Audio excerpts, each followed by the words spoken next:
This is an atomic diagram of the human eyeball. As the human eye detects light reflected off this ice cream cone, it is going to hit the cornea. Now the cornea and the cornea is going to bend the light as it enters the eye and direct it to the lens of the eye. The lens is going to bend the light again and send it to the retina. As the lens bends the light or detects any light, it can contrast and expand based on whether the ice cream cone is farther away or closer to the eye. As the lens is doing this, the light is entering the eye through the pupil. This is the pupil, and this is the iris.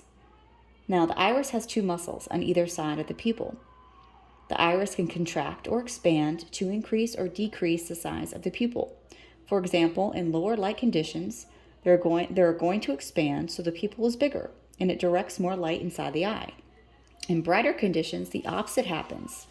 They are all going to contract so less light enters the eye to the pupil. Now, vitreous body holds the lens in place and gives the eyeball its overall structure and stability. As the light from the ice cream cone enters the eye, the lens interprets the information because of the vitreous body. The retina interprets all the light rays sent by the lens as neural impulses detected by the brain, which is down here.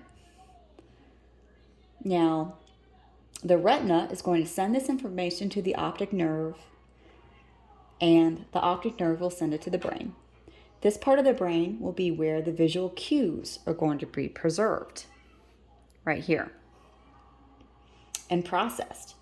The optic disc, which you see right here, is where a lot of the major blood vessels meet together, and the blood vessels would be somewhere around out here. This is actually the blind spot of the human eye.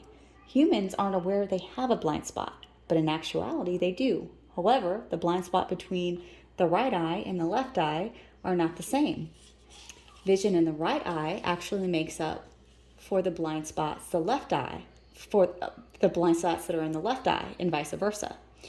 Humans are not aware they have a blind spot because when both eyes are functioning properly, their field of vision is covered. This is the fovea right over here. It's kind of an indent in the retina. This is where cones are located. Now, cones are the photoreceptor cell that help the human see color and aid vision in bright light scenarios. Similar to cones, we have rods. Rods actually help with peripheral vision. This is also why you see they are dispersed throughout the retina, as exposed to cones, which are mainly located in the fovea. Rods help human vision in low light scenarios. For example, in darker environments, switching from light to dark, it takes your eyes some time to adjust. This is because you're switching from primarily cone vision to rod vision, or vice versa. Over here, we have the optic nerve.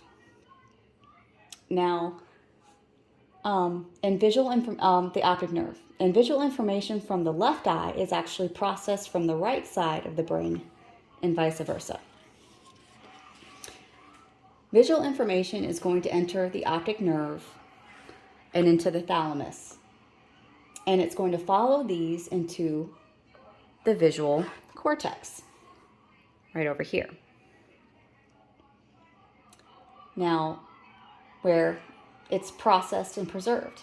In conditions such as where light is brighter, the cones in the fovea are actually the ones preserving this light and sending it through the retina into the optic nerve. If we were in a darker atmosphere, for example, looking at an owl's glowing eyes, the rods would be the ones preserving this information. And just like this ice cream cone, these cues will be sent through the optic nerve to the visual cortex right over here, where they will be preserved as an ice cream cone rather than collection of light signals, for example. The process by which visual information is sent through the retina and translated into electrical signals that are eventually going to travel through the optic nerve and reach the brain